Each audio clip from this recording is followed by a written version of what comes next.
In 2023, I almost flew on a 767-300 until the plane broke and my flight got canceled. Bruh. Anyway, it's now July 2024 and I'm on an Austrian E190 landing in Vienna on my way back to the US. Today, I'm flying to Washington Dulles. On what plane, you might ask? An Austrian 767-300. Hopefully things will go better than the last time I tried to fly on this aircraft type.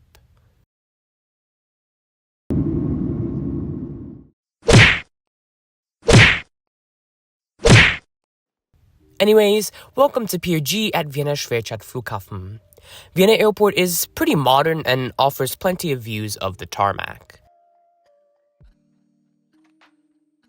Although there's an abhorrent amount of duty-free at this airport.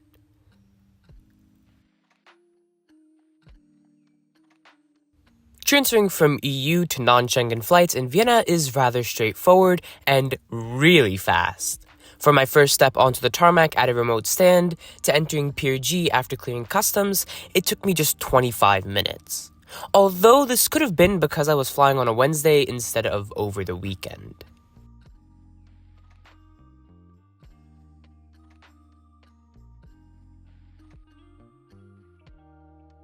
Before I head to the gate, I get myself a little coffee to keep the good old brain awake. Here at gate G31 is Oscar Echo Lima Alpha Yankee, a 26-year-old Boeing 767-300ER delivered to Lauda Air in 1998.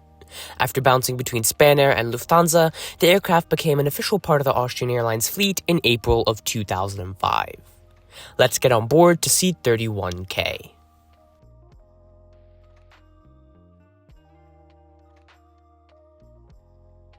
Awaiting me at my seat is a pillow with a great high-quality cover and a warm blanket.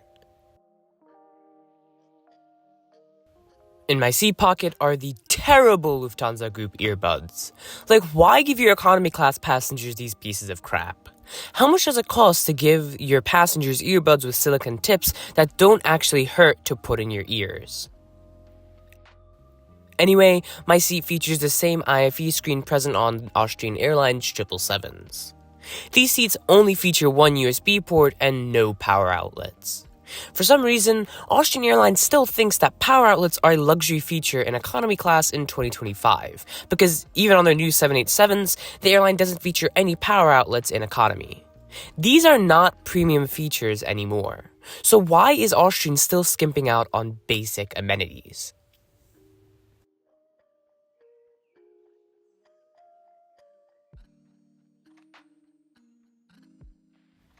Legroom, however, is one category in which I can't complain, and it's great even with an underseat bag.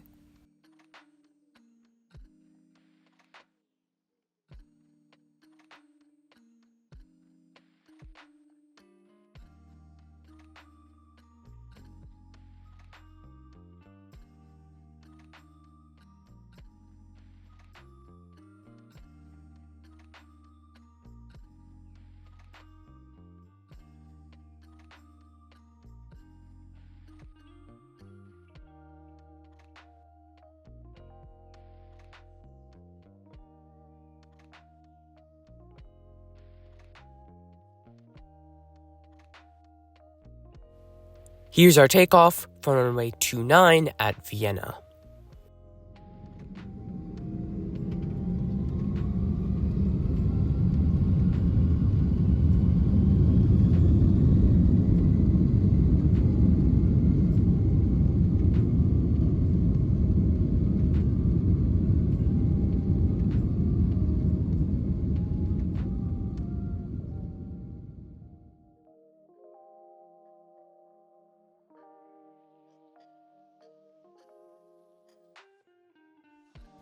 What surprises me is just how loud the 767-300 is on takeoff and its initial climb. When I measured the sound after takeoff with my Apple Watch, the ambient cabin volume was sitting at 83 decibels.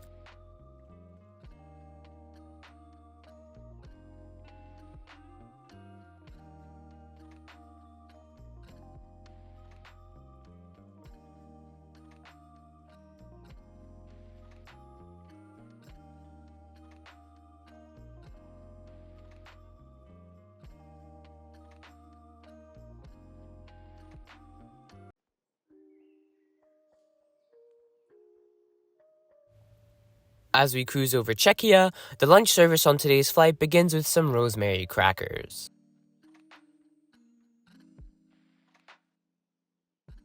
When it comes time for drinks, I order myself some tomato juice and water. And lunch is served. Between pasta and rice curry, I choose the curry. The salad and piece of sachertorte are really tasty. It's not visible here, but a hot bread roll also was served shortly after lunch. After lunch, a hot drink service rolls around and I get myself some coffee, as if I haven't had enough caffeine to drink today.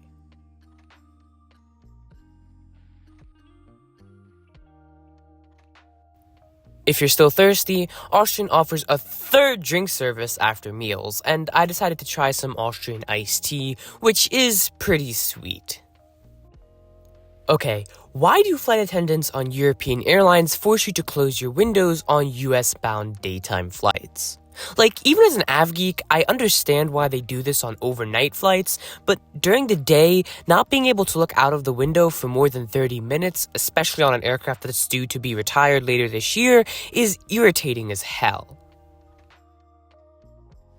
As we enter US airspace, a snack service comes around that me and my sleep-deprived brain forgot to properly film. It consisted of 2 bread rolls with a butter and cream cheese-like spread similar to pomazanka seen in the Czech Republic. Once again, I order myself some TJ and a cup of coffee. Because after this flight, I have an 8-hour layover that I have to endure before boarding my final flight of the day.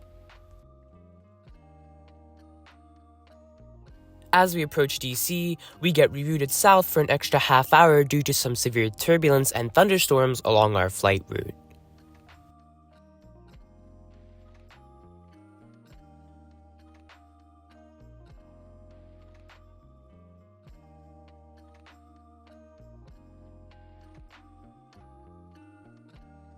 To be honest, I expected a lot better from the flag carrier of Austria.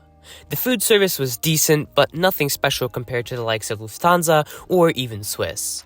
The IFE was okay, but the lack of Wi-Fi and proper power outlets absolutely sucked on a long flight like this, which ended up being a total of 10 hours and 7 minutes in length due to the reroute we had to go through over New York.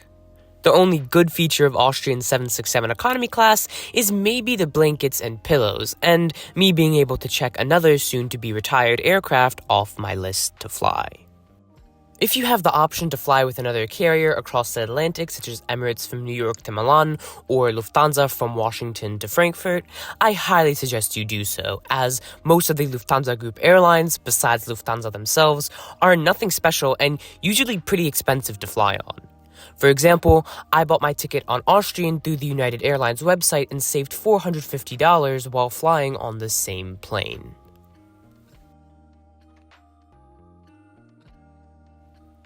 In the future, I'm booked to fly this airline again between Munich and Prague via Vienna on an A320neo and E190. Let me know if you want to see a trip report on those flights in the future.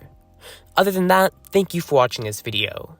If you'd like to see more content like this, please like, subscribe, and comment down below. It really encourages me to make more videos like this. Anyways, thank you for watching, and I'll see you in the next video.